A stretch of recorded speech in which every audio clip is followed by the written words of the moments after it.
J'aime me dire, je gère ça, je gère ça, je gère ça. Quand il y a quelque chose qui m'est inconnu, je réagis, je me dis, ah, alors comment ça va se passer maintenant?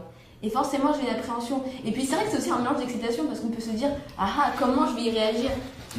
Et c'est une espèce de choc émotionnel entre plusieurs émotions qui font assez peur et qui sont assez excitantes. Et c'est ce qui fait que c'est très enrichissant. Du coup, c'est l'idée de voyager, mais surtout d'aller voir autre chose, de se détacher de ce qu'on a l'habitude. Et si on nous apprenait mieux à l'école à nous intéresser à pas que voilà, les langues, que la pensée des gens, l'humain en général, à la fois c'est une notion bien précise et à la fois quand on regarde chaque être humain de manière à part entière, c'est quelque chose d'entièrement différent. Je dis ça, et à la fois quand on me dit pour toi ce serait quoi qu'on devrait enseigner, j'en ai absolument aucune idée. Parce que c'est une notion tellement grande, on voudrait avoir tellement de choses, on voudrait tellement connaître. Moi j'aime cette notion d'ambition d'aller plus loin. Cet inconnu qui fait à la fois si peur et qui est si excitant. Et je sais pas comment on pourrait nous l'enseigner pour que ça fasse moins peur.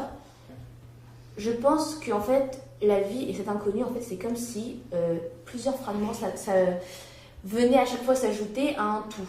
Que ce soit l'école qui en fait partie, nos relations avec les gens, les familles, les amis, c'est comme si on essayait, il y avait un fil, et qu'à chaque fois, chaque expérience était une perle, et qu'à la fin, on se formait un bracelet. C'est très bizarre.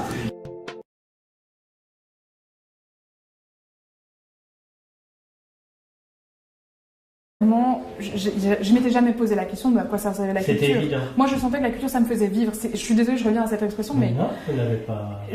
La culture, ça me fait vivre. C'est ce qui me passionne. Moi, j'adore La vivre culture, des c'est ce qui me fait vivre, ça me passionne. Je l'ai dans la peau, sans. Oui, c'est vraiment ça. Et puis depuis que j'enseigne, je vois bien qu'il y a des gens qui vivent pas comme moi, aussi bêtes que ça, et que même il y a une grande majorité de gens qui vivent pas comme moi, en fait, parce alors, que ça fait quoi?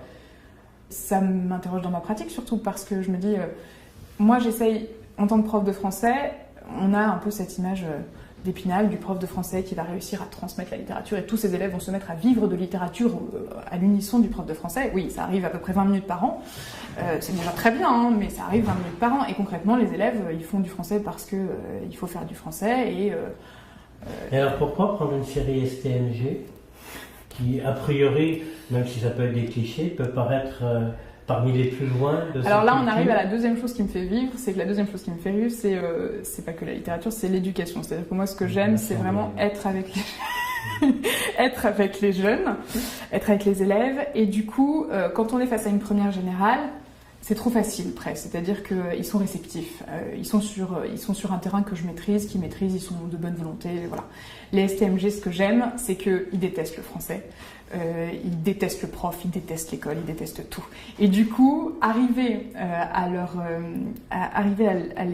les retourner, arriver à leur montrer que ça peut être intéressant, arriver à leur montrer que c'est pas forcément l'idée qu'ils en ont, ça c'est mon grand bonheur de tous les jours. Je dis pas que ça marche tous les jours, hein, mais simplement c'est voilà, aller sur leur terrain, aller les chercher sur leur terrain et leur montrer que ça peut, on en revient à la même chose, hein, aller leur montrer que ça peut leur donner ça peut leur apporter quelque chose en fait, aussi simple que ça. C'est quelqu'un J'ai toujours été pour inclure Marine parce qu'au départ, nous on voulait que. Il y a des personnes qui voulaient que Marine soit placée dans une IME. Et moi, je me suis toujours battue pour que Marine puisse suivre le cursus le plus normal possible. Parce que pour moi, Marine avait un potentiel et je voulais toujours qu'elle suive ce parcours-là. Ouais. Bon, c'est sûr, ça n'avait pas été un petit combat, c'était un combat difficile et long. Mais maintenant, Marine pourra, avec tout ça, parce qu'il y a eu des gens qui ont été super pour nous, des profs. Déjà que pour Marine, qu'elle soit bien, qu'elle puisse s'épanouir comme il faut, comme un autre enfant, s'épanouir et l'apprendre à grandir, de l'apprendre à avoir de la patience. Et être à mon écoute aussi, de savoir, parce que comme moi, j'étais pas bien non plus. Parce que c'est pas facile d'avoir un enfant atteint d'autisme. Et pour la faire grandir, être à mon écoute et des fois m'appuyer, m'aider, me conseiller aussi. Parce que je suis peut-être une maman, mais je sais pas tout. C'est pas parce qu'on est maman qu'on a tout. Et ils étaient là pour m'aider et savoir. Mais m'expliquer qu'est-ce que je pouvais faire avec Marine pour l'aider à grandir et tout ça. Bon, là, je voyais que Marine a été bien entourée, qu'on a accepté Marine comme elle était, qu'elle n'était pas repoussée. Pour moi, c'était très important.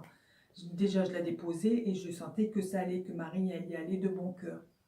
Ça, c'était très important. Et après, quand elle est arrivée en classe, là, c'était encore 10 fois mieux parce que là, on la prenait à son rythme encore. Et il y avait des nouveaux outils qui apparaissaient pour aider Marine justement dans ses difficultés.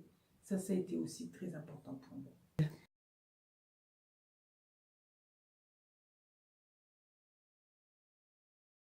Dans notre société, on a un but, donc on avait dit les études, le boulot, la famille.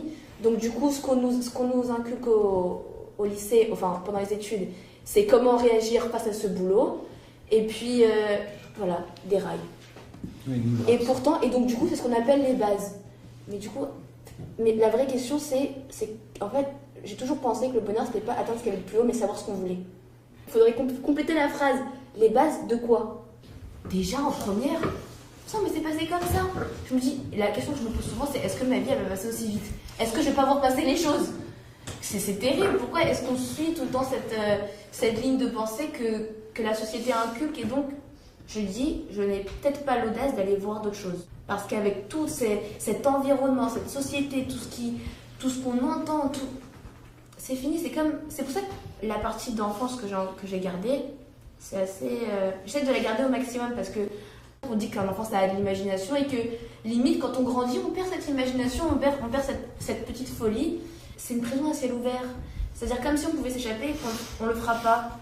J'ai terriblement envie de réussir dans ce parcours dicté. Comme ça, une fois que j'aurai bien réussi, on me lâchera la grappe et puis je pourrais aller voir ce qu'il y a autour. Je pourrais vivre enfin, je dirais ok, j'ai un bon parcours, voilà, j'ai fait ce que tout le monde attend, ce que la société attend. J'ai réussi à me faire limite une place dans ce monde et bon d'accord, maintenant j'ai fait ça, maintenant je vais faire autre chose.